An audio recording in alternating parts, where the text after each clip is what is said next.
Hi there, everybody, and welcome back to Roll with Advantage. Today's video is a little different as opposed to the typical advice or the D10 videos that we've been doing. I wanted to look at a video that was just released today, which is the D&D 1 spell changes. I've been keeping up to date with most of the changes that have been published or pushed for One D&D that they've been kind of drip feeding over the past couple of weeks.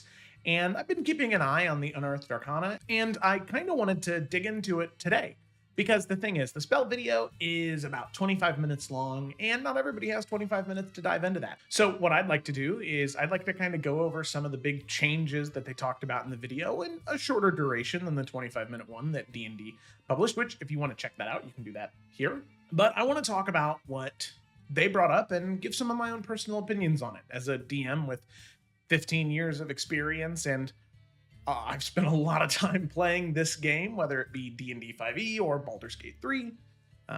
Those two things combined, I think that I have a bit of a horse in this race, so to speak. So let's go ahead and dive in. So as a bit of an overview, I'm not going to be going in exact chronological order with what they talked about in the video. Most of what I'll be talking about is, but not everything. So right at the beginning, I want to talk about what their big overarching sweeping changes are that they talked about were most important to them, or the things that they thought was most important to bring up immediately or was thematic for the changes that they're going to make. The first thing that they wanted to do is they wanted to reword and revamp a lot of the spells within the player's handbook. They wanted to do this for a couple of reasons. They wanted to make sure that when players and DMs, they made sure to specify that, but when players and DMs read the spells, they want to make sure that they're answering most questions right off the bat in the spells. They want to have a little bit more detail and a little bit more specificity, so that way there aren't nearly as many questions and there aren't nearly as many disagreements that could happen at the table. Another thing they're doing is they are buffing a lot of the old spells in this new edition of D&D. This is something that's really common in any RPG, really any game out there, is power creep, right? Where you have new spells that are released with newer supplements for the game. So in this case, something like Xanathar's or Tasha's or any of the other supplements that have come out. Strixhaven is one that had a lot of spells in it. The original spells in the player's handbook, they aren't nearly as impactful, or at least they don't seem like they are, because there are so much cooler spells later on down the line. So a lot of the older spells that haven't been getting as much use as of late, they're revamping, they're buffing those, they're making them better, which love to see it. They're adding the ritual tag to the casting time. So it's no longer part of the spell description or in the title, it's just part of the casting time now. So ritual is a casting time that I'm gonna assume wasn't mentioned specifically in the video, but I'm gonna assume that means you can either cast it as one action or 10 minutes. One thing that I'm super excited about that they're including as sort of a general change is there is a lot more art that is included in the book, specifically the spell section, illustrating what these spells do. And in any of the given arts, they're going to have notation for what spells are being used. And I think that is a great idea. Visual aids and visual representation is fine by me. That's a-okay. Love that. Another thing they're doing is they want to make sure that all conditions and damages are stabilized. There's a current issue now where every single spell in D&D is broken up into different schools of magic, right? Evocation, enchantment, illusion, so on and so forth. But not all of the damage types and spells in the way that they're cast make a whole lot of sense. Specifically, there are instances where those spell types and schools don't exactly make sense. Cure Wounds and Prayer of Healing are both evocation spells. They both provide healing, and the thought process behind that is evocation is when you pull energy from another plane and bring it into the material plane, in layman's terms at least. That makes sense, right? Pulling healing magic from a positive plane and giving it to somebody else, that makes total sense. But then the spell Greater Restoration is an abjuration spell, which abjuration is protective magic, so I suppose that makes sense. But then when you get to the description of the spell, it says you imbue a creature you touch with positive energy to undo a debilitating effect. Okay, well then, wait, where are you getting that energy from? It's from a positive plane, you would think, if they went through to say positive energy, and I could be overthinking about it. It could be nerdy semantics, but it's one thing that I hope they go to clarify in the new set of spells. Towards the end of the video, Jeremy Crawford talked about two spells in particular that were his sort of examples of design philosophy, what they were trying to go for. So those two spells he brought up were Chromatic Orb and Cloud of Daggers. Two, one is a much better spell at low levels, but both definitely aren't as good as some of your other options at first level.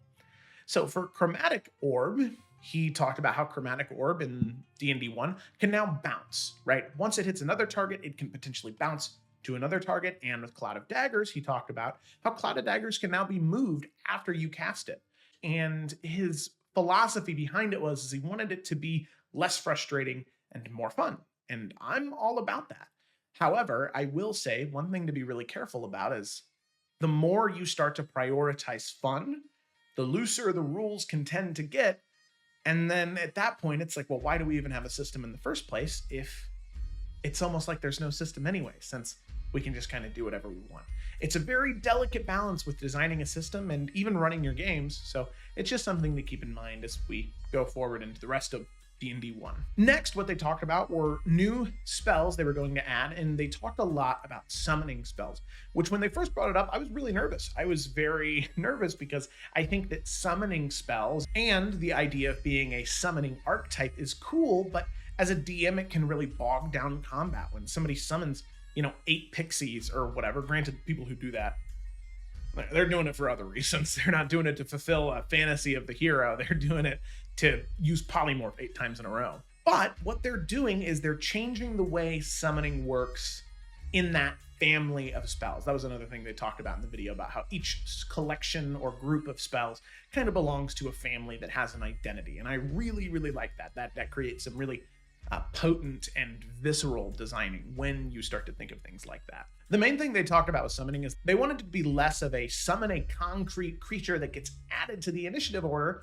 and more of summoning the spirit or essence of a creature that provides you a buff maybe, or the enemies a debuff. Another thing they added for new spells was specific subclass spells.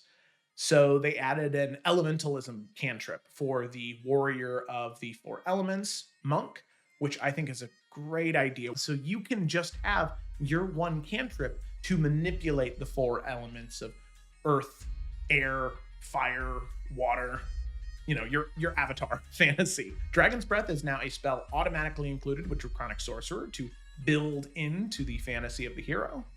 And then Steel Wind Strike has also been improved for Ranger, which is awesome. I love Steel Wind Strike. I think it's such a cool move. It's very anime. It's very like unclick the katana, nothing personnel kid teleports behind you, but still really cool. A lot of different spells from various supplements are also getting added. So Toll the Dead, Synaptic Static, Starry Wisp, Sorcerous Burst, Mind Spike, Mind Sliver, Ice Knife, Vitriolic Sphere, and Word of Radiance are all being added to the core rulebook. Then they talked about a lot of balance changes. Healing spells got a big buff all around. Cure Wounds and Healing Word, they heal more, so you feel better about using your turn to do that.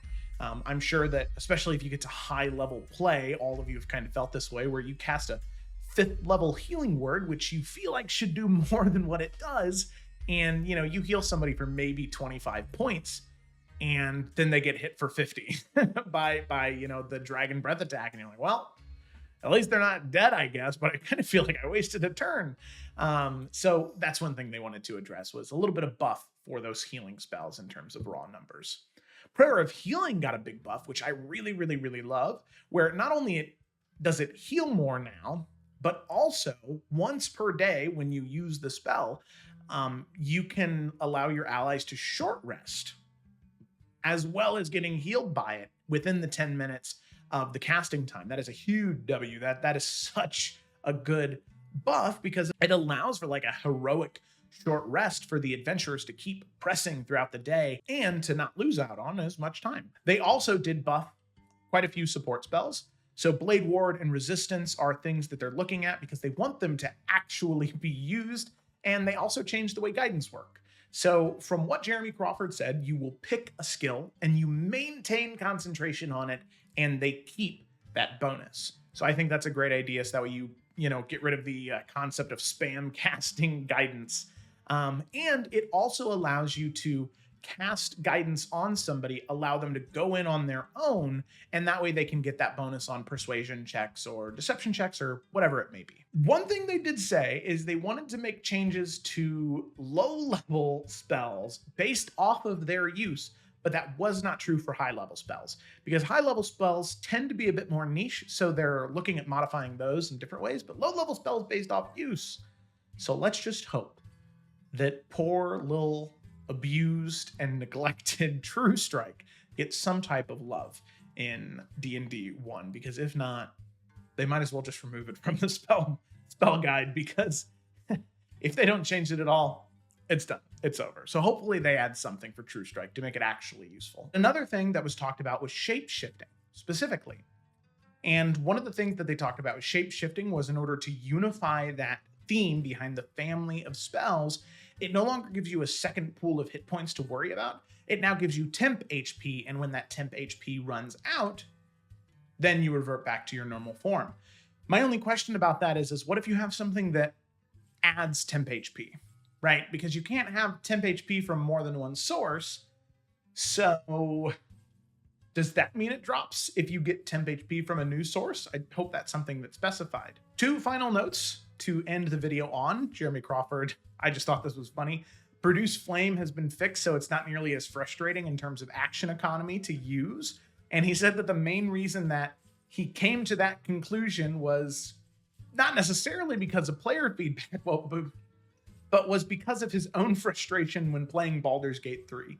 So yeah, he really is he's just like me, honestly. So those are the changes that were talked about in the video. Like I said, those will be linked here. And the main reason I want to start following these and making videos on it is so I internalize the information as well. Once the current campaigns are finished, the ones I'm DMing on this channel and on Twitch, which you should watch, by the way, if you're interested, we'll be trimming down to just one live streamed campaign.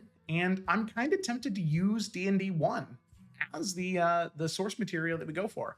I love D&D 5e. I'd love to try other systems as well, but might as well try something new. I mean, if I've been playing D&D 5e 2 or 3, sometimes 4 times a week for the past 3-4 years, it might be time to change it up a bit. So what do you want to see in the newest edition, or I guess some people think the final edition of D&D? What do you think will be in it? What do you want to be in it?